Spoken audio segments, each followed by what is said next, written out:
Welcome back to our Christmas countdown quilt-along, and we're looking at his little crown today.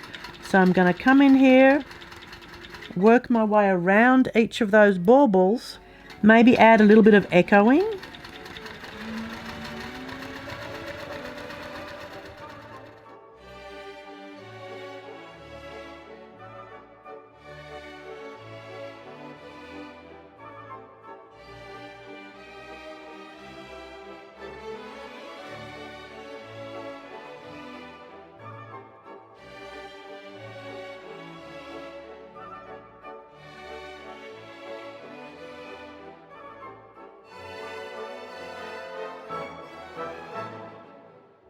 There we go, a lovely royal crown for our Nutcracker.